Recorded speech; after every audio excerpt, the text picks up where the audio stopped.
First of all, let me introduce our guest, Mr. Антонио Сомма. He is a member of the Board of Directors, Independent Director of DBK. Mr. Somma has over 20 years of work experience in financial institutions, international affairs, and other private sector organizations. Mr. Somma, my first question is about the institution of independent directors. It was formed in Kazakhstan just recently, and in your perspective, what changes are needed to make it more effective in improving corporate governance? First of all, the importance of independent directors as an institute, especially when it comes to state-owned enterprises like DBK, cannot be overstated. And it cannot be overstated because, according to the OECD, independent directors in state-owned enterprises play a fundamental role, which is being the link between the government as the sole shareholder or main shareholder and the management of the company. Now, my experience in DBK is that independent directors are entrusted in an even bigger role, much broader and interesting as far as I'm concerned, which is support the management in guaranteeing that the strategic mandate of the company is met by the management and by all the actions. And also we are asked to play a role of advisors to the management. Each one of us, according to our expertise, in order to support the strategic initiatives and make them happen then on the ground.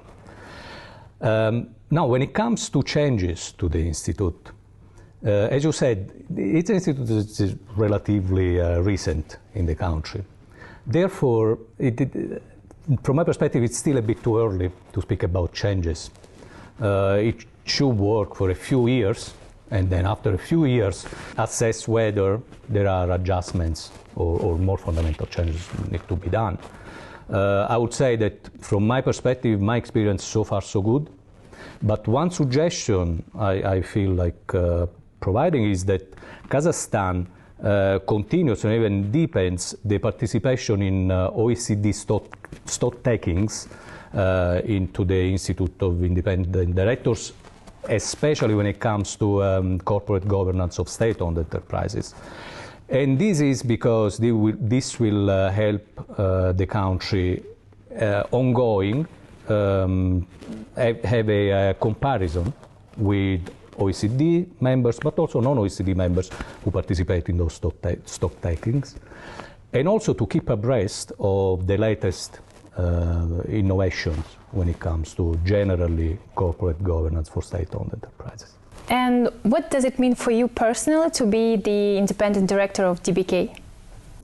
Independent director, from my perspective, is being able to bring in my own experience, not only in the financial sector, but also experience in corporate governance, also experience in public policy, and experience as a former manager of company, and support the management of DBK, support the sole shareholder of DBK in implementing the strategic mandate and in adjusting the strategic mandate when needed. The World Bank, in its study Overcoming Stagnation of Productivity, published in November last year, focused on the fact that the growth in Kazakhstan's economy can no longer be supported by increased investment. So according to the World Bank, cardinal changes are needed to increase productivity. Given your experience in the structure of another international organization, the OECD, how do you think it is necessary to do the investment policy of Kazakhstan in order to achieve quality, high quality, sustainable economic growth? Yeah. Okay, first of all, true investment alone are not able to sustain the growth of an economy indefinitely. And given that Kazakhstan has graduated several times in the development track, which is a very good thing. Of course, we are now in a phase where investments alone in Kazakhstan will not be able to sustain the growth. However, it should be said, to be fair, that investment will continue to play a pivotal role in Kazakhstan for the next years when it comes to the growth of the economy. That being said, in the phase where Kazakhstan is today, there is way more important for quality investment than quantity of investment. And when I mention quality of investment, I mean investments that are focused on those specific improvements of the economy that will allow to jump to the next level. And to me, today, the one most important improvement that's needed in the Kazakh economy is improvement of productivity. Now, there is another interesting finding in the World Bank study, which is that newer, smaller enterprises tend to be more productive than older and more established, bigger enterprises.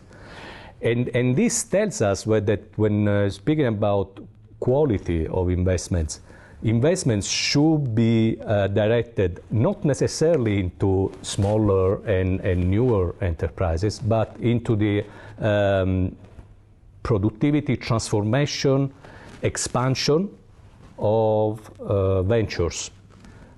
Whether it's, again, financing small enterprises or even brand new enterprises, which is very good and of course should be continue to be done, but also when it comes to supporting bigger and more established companies into new ventures or improving their core business. And this last mission that I mentioned is definitely part of the mandate of DBK. And as a matter of fact, in the past few years, DBK has financed 66 projects to improve productivity, to expand production. Now, when making investments into transformation, improvement, expansion of the production, or even new ventures, of course, those investments are fundamental. They improve the procedures of the company, the processes, they improve the organization, but that's not enough. That's not enough because there is one element which must add to all of this in order to really reap all the effect of the new investment. And this one element is education. Both university education, vocational education, and this is very important because only when new energies are involved into the market labor, fresh energies with new state-of-the-art education, only then the economy flourishes. Now, in Kazakhstan, already a few years back, an important reform of the education system has been started, and it has concretely translated into, for example, the establishment of a brand new state-of-the-art university like Nazarbayev University. How can the finance, the real economy, and the educational system interact in a way that maximizes the good effect on the economy? Well, normally it will take a couple of generations of new students coming from this new and improved educational system to get into the market labor in order to show the effect, positive effect in the productivity, in the organization system, in the management system, and so on and so forth. But the financial system can contribute to that. Let me give you one example. If a bank, when assessing the loans the possibility to give loans to a company. Considered an indicator in terms of, let's call it youth indicator. That will be a additional advantage for a company that wants to push for more young labor force and therefore educated within the new educational system. So it is only possible if the structure, in this case the bank, ready to get and involve these new students, right? It's actually a good example of how policy measures must interact with each other in order to provide the desired effect. A new, improved, excellent education system alone will have a limited effect on the economy unless the financial system stimulates companies to hire those students that are educated in the new and improved system. And only if the new companies hire more young people, this would happen. So as you can see, there is kind of a interaction that is needed amongst different institutions. The government, educational to do the reforms, educational institutions to implement the reform, the private sector to hire the students from the educational system, and the financial institutions, whether, by the way, they are development financial institutions or commercial financial institutions, in order to stimulate all the system to work. On the DBK Board of Directors, you are in charge of risk management issues. So what risks did the bank have to work hard on? And in particular, how relevant are the currency risks in DBK?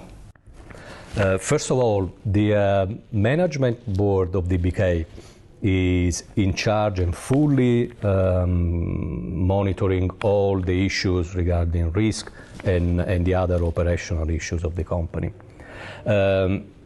In the board of directors there is this risk management committee, which is has a supervision role and also intervenes on the decisions for the largest project of the bank. Now, which are the main risks we look at? It's very important to understand that in DBK specifically, loans have durations which go for several years. Speaking about loans with 10 years is not an exception, it's the norm. And therefore, we fully acknowledge that the risk profile during this long time period can change, and it can change a lot for the best, but also in some cases it can degrade into a more difficult situation for several reasons. So what we do in terms of approaching DBK is that we constantly monitor the projects and the loans associated with the projects on an ongoing basis.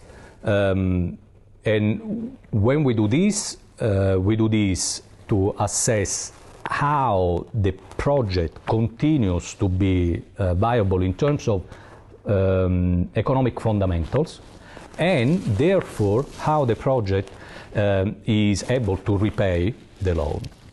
But we don't stop there. We really have a customer-oriented approach when reviewing the project, which means that our analysis allow us to make sure that A, the project produces enough revenues in order to cover the cost, B, that it produces enough profits in order to repay the investor, the entrepreneur in the company, and 3, that the project produces enough cash in order to be able to repay the financial obligations, meaning the loan or the loans, because DBK often intervenes with other banks. Now, the system seemed to work quite well. As a matter of fact, at the end of 2018, 0.28% of the gross loan portfolio was classified as non-performing loans, which by any standard, domestic or international, is quite good. How do we do this? We follow the client, as I said, in all the phases of the loans. When it comes to assessing the project, when it comes to disbursing the loans, when it comes to servicing and the repayment of the project. And we systematically do this by looking at the economics of the project with an approach which is an investment bank type of approach. And when I say we look at the economics, we look at the income statement, so profit and loss of the project. We look at the balance sheet, how the investments, assets and liabilities are going, and very important, of course, as well, the cash flow, which is the cash position of the company on an ongoing basis. When we do this, we are able to accompany the client in the life of the project, and also we are looking to assess ongoing how the ability of the client to repay the loan is evolving and if it's still there. It's important to mention that when we accept to provide loans, we require a pledge in terms of collateral. But it's also important to understand that our objective is not to come to the execution of the collateral, which will be an extreme measure, and we want to make sure, on the contrary, that the client repays ongoing. Because this means that the project is healthy enough that the client does repay. And therefore, what we do, in some cases, and when the project deserves, if there are difficulties on the part of the client, we restructure projects. This is a possibility. It's not given because it comes through a phase of reassessing the overall engagement with the client, but it's possible. On the DBK board of directors, you are in charge of risk management issues. So what risks did the bank have to work hard on? And in particular, how relevant are the currency risks in DBK? DBK provides loans in tenges, but also in US dollars.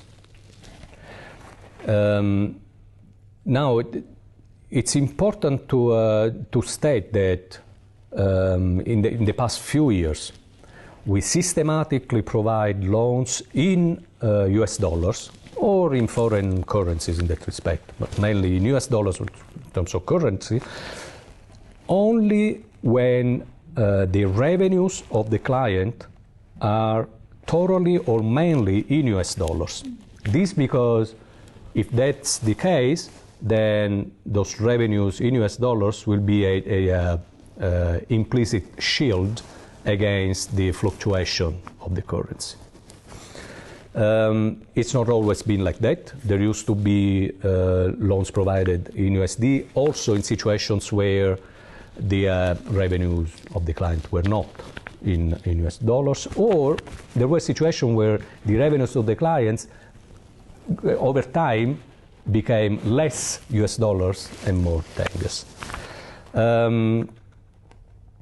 In the past few years, this is the data point that I wanted to provide. In the past few years, the share of loans in tenges has more than doubled, from 21% to 43% of the portfolio, and the share of the US dollars loans has decreased from 78% to 57%.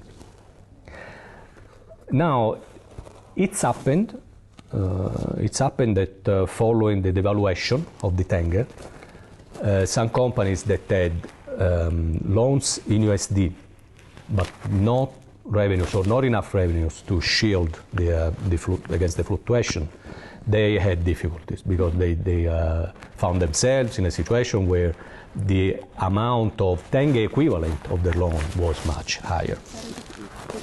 Yeah, because now in those situations, it happened that we reassessed the overall state of the project. We reassessed the economic fundamentals of the project, and there were situations where we restructured, meaning concretely that there were two things mainly. One, the amount still due was converted into tenge, invested into tenges, at the current exchange rate. And two, in order to allow the client to be able to repay, to reorganize the payment schedule, maybe making it longer but smaller at every installment, in order to guarantee the financial and cash viability of the project. But let me state again that this has happened only exclusively in situations where the project is still fundamentally good, and then this, let's call it, incident of the devaluation put some stress on the project. And only because the project was good, we decided as bank to restructure the project. You started working at the DBK during the period when changes in the bank's lending procedures and approaches to project financing were introduced. So how did these initiatives end? Well, the initiative didn't end, it's continuing. And as a matter of fact, in the past 2 years, there were 11 applications for project financing. Now, what's very interesting is that 100% of those 11 applications came from projects which are green finance related, so specifically production of energy from alternative and environment-friendly sources. 3 of those projects, by the way, have been financed. And what's really important in the project financing is, by nature, it's a type of financing that is appropriate for projects that are off balance sheet, where there will be a period of big investment and then a stream of revenues once the project is commissioned and starts to work. And therefore, projects like large infrastructure, typically environmentally friendly energy production, these are quite a good example. So it's not by chance that all the projects that were applied for loan at DBK were all from that sector. Now, I believe that going forward, DBK should continue to use this type of instrument in order to push for more environmentally friendly type of development in the country. And by nature, by the way, the project financing heavily involves the private sector. And in turn, this becomes also a sustainable development of the private sector economy, which by any means is the way in the future for the development of the economy. More generally, my belief is that DBK should continue to look for more and more of this type of financial instruments to develop not only green energy, green finance, which is a very important component, but also other fundamental pillars of sustainable development. And I'm thinking about topics like gender balanced type of growth, youth-based type of growth, innovation growth. So all those components that can steer the development of the Kazakh economy into a path where there is more long-term sustainability so not only diversification of the economy, but diversification in a long-term sustainable manner. And in your perspective, in the what needs to be changed in the activities of DBK?